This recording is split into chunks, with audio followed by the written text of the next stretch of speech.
I want to ask you this since we're on the topic, and my next question is going to revolve around it. But there's a lot going on with Russia. A lot of people are asking because in the beginning, when they first started off, my sneaking suspicion was this wasn't gonna go away. Now, and this is the crazy thing to me. You were around, I'm assuming, enough or was old enough to understand and maybe remember some of the Cold War stuff, some of the rhetoric. Yeah, lots of it. Yeah. Yeah. And now we have, and so I know the clips, all right? But now I'm looking at these guys, and they're throwing around the nuclear weapons talk just flamboyantly. Like there's no honor, there's no like diplomatic, diplomacy of like, hey, maybe we should phrase it in such a way that, is political and in that sense. No, they're just like, we should launch nukes. We should go into Russia and we should strike first. And they're just saying crazy stuff regarding nuclear weapons. And then you have Russia in this pickle that's self-induced, and Poland, and now you have Ukraine that it started off. Putin said, I don't want Ukraine to be part of NATO. So I'm going to go in and set the line. And now Ukraine's like, we need to be in NATO right now. And they're considering it if they're not letting them in. And so it's just, it's just crazy. So could this be, this is my question, could this be the World War III event in the book of Revelation that we're seeing the start of it right now? Absolutely. I mean, just the fact that you've got Russia involved in this whole thing, Russia against all the Western countries, and specifically Ukraine. Russia's a player in the last time's events, and so again, it's Russia and Turkey and Iran, and those countries have been in the news lately. And then you have Ethiopia and Libya, and those countries have Russian ties again, and a number of different issues. The Bible also talks about Russia going down to Israel to get a spoil, and some of the stuff that's going on in the issues between Russia and specifically the Western allies, the European Union, probably have to do with that spoil. Right. Back in, I think 2010, 2012, they found huge gas deposits off the coast of Israel in the Mediterranean. And so Israel is an exporter of gas now. And so before that point, they had nothing that was worth taking. And one of the things that you have specifically with Russia is that Russia is, their economy is based on the export of oil and of natural gas. And if you're following the news at all, natural gas, the Europeans are talking about not taking natural gas from Russia. There was even the destruction of a pipeline and that kind of thing. And Israel is on it as far as wanting to sell natural gas to specifically Europe.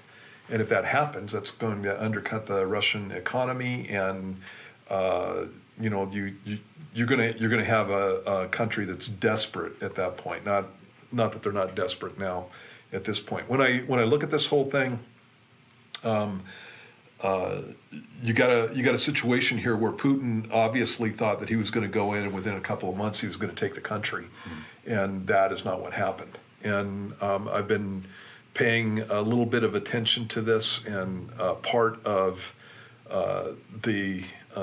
specifically the reason that the Ukrainians are being able to take out Russian forces is because of military equipment that the United States is supplying, specifically artillery.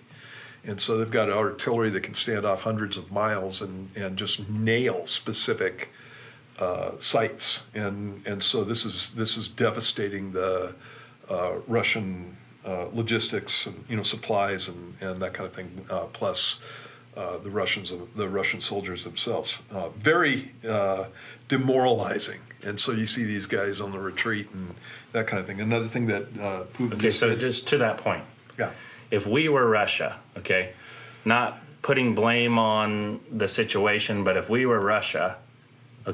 And they were supplying weapons to the country we were fighting, wouldn't that immediately make them an enemy of war?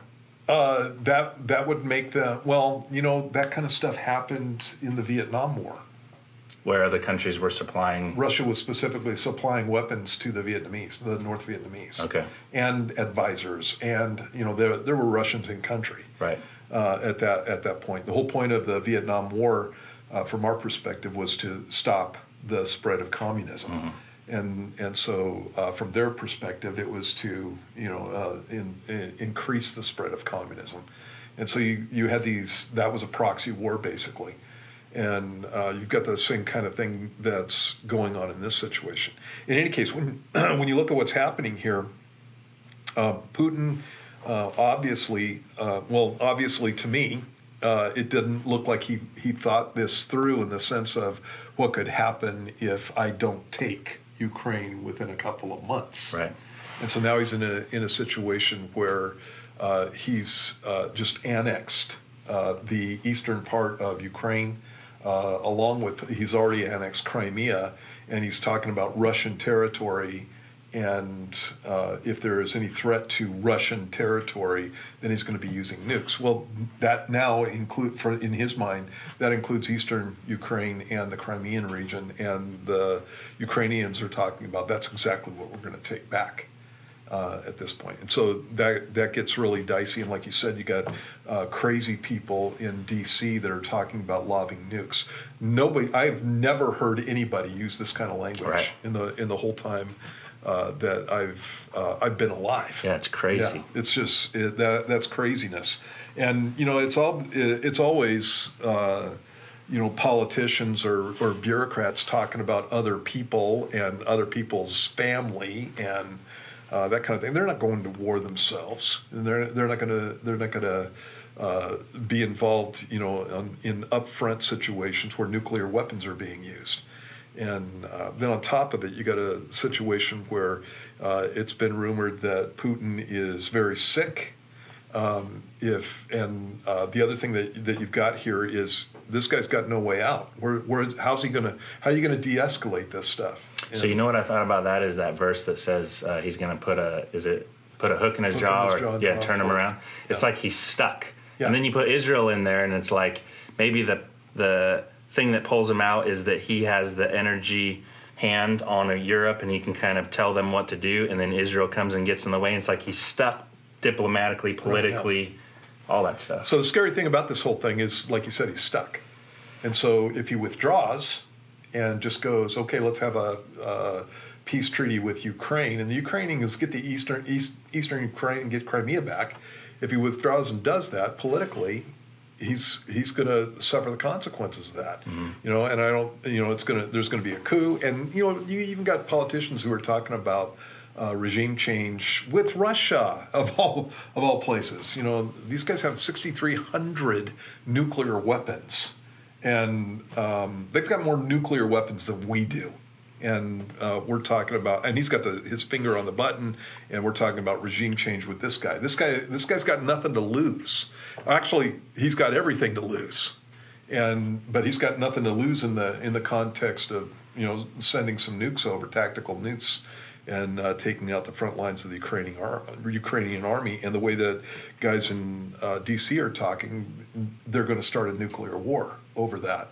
And, this could have been taken care of a long time ago without any of this. And, again, when whatever you think of Trump, the Russians thought something different than the Russians think of Biden at this point. They were quiet all during the Trump years, and you had the same thing in other arenas. And weakness is just something that invites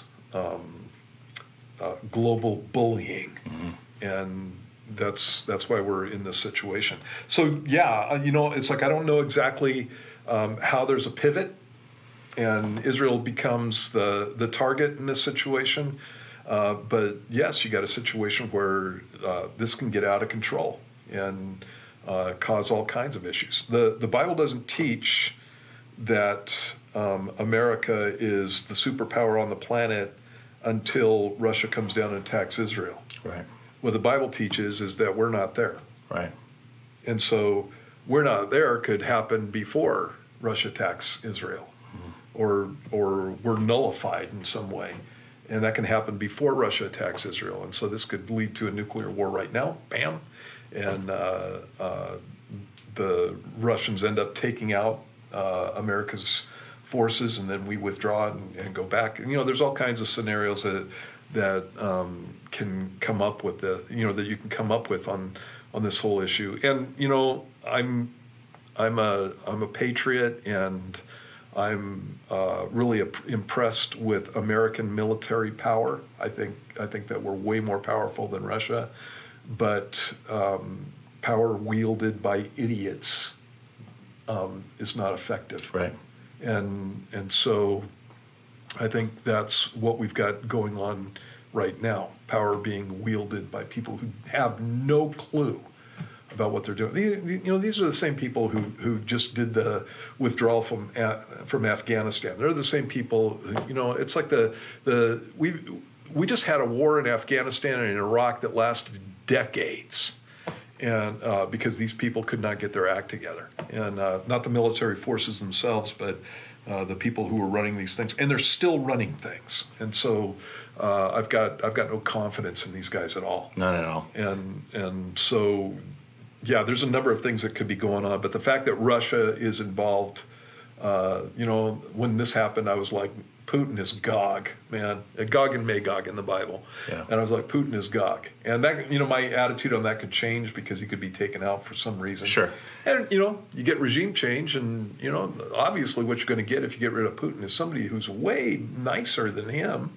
Or not. Yeah, that's one thing about you dethrone someone like Saddam Hussein, and that's what set the Middle East on fire, is because it created a vacuum. So yeah, exactly. That's the thing I was going to say, is that even if this isn't the event, okay, in the book of Revelation, it's moving the pieces to where you see America, where the world's getting mad at us, and you see different things in like the currency and the petrodollar, where you see the Russians making alliances with Iran, with China, and different countries that are kind of like done being bullied by America, and they're even Saudi Arabia. They're just tired of us, and so we're losing power, and Russia and the other non-NATO countries are shifting. Right, and it's going to turn things around. Yeah, and it has to do with Russia, which is to the far north of Israel, and the kings of the east, which are obviously to the far east. And these are both phrases that are used in the Bible. And so you when you're looking at geopolitics and that kind of stuff, that's really interesting. I'm reading a book right now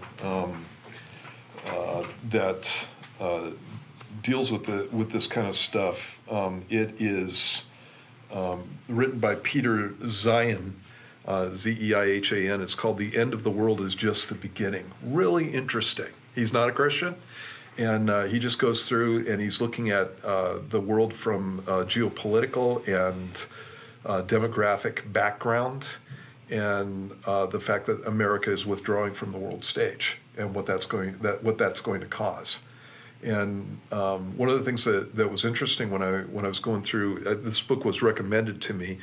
And one of the things that was interesting about it is he's talking about population issues, and so there's some things coming up as far as deglobalization goes, specifically because of population issues. So first, he specifically talks about China, and back in the 80s, these guys started a policy, the one-child policy, right.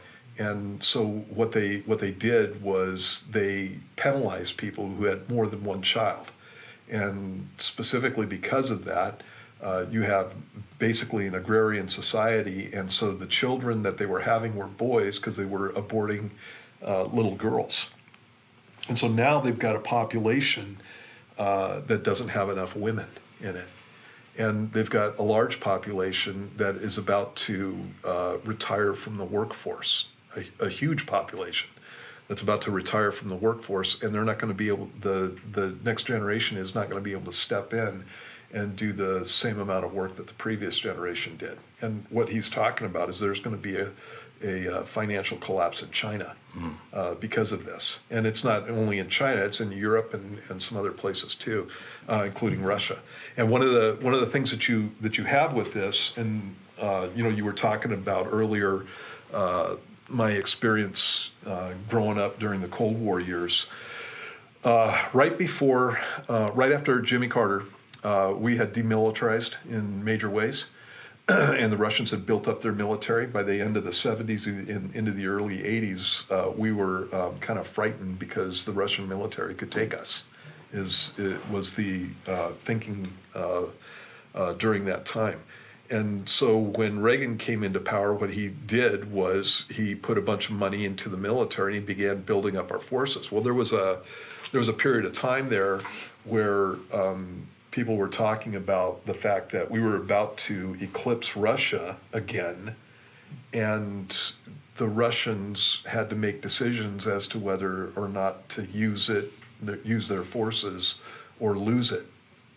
And there was a real fear of nuclear war at the beginning of in the first part of the 1980s, and people digging bomb shelters and that kind of stuff, like in the 50s. And fortunately, what the Russians did was they decided that they weren't going to start a nuclear war, and part of that had to do with Reagan and his diplomacy and the fact that he made it clear that this was defensive only and that kind of stuff. That is not what's happening now. Right.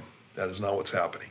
These people are talking about offensive use of nuclear weapons. They're not talking about nuclear weapons launched in mutually assured destruction. They used to call it MAD, mutually assured destruction. You launch at us, we're going to launch at you.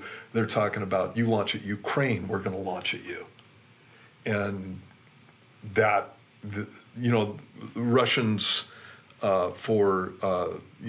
live in a place in the world where they've been invaded from different areas over the centuries, and they're rightly paranoid about their country's survival. And so, again, you got guys in their 30s and 40s who are saying this kind of stuff, and they're inexperienced and they're incompetent. Yeah. And they don't know who they're dealing with. And that's a scary thing. Yeah, for sure. Yeah.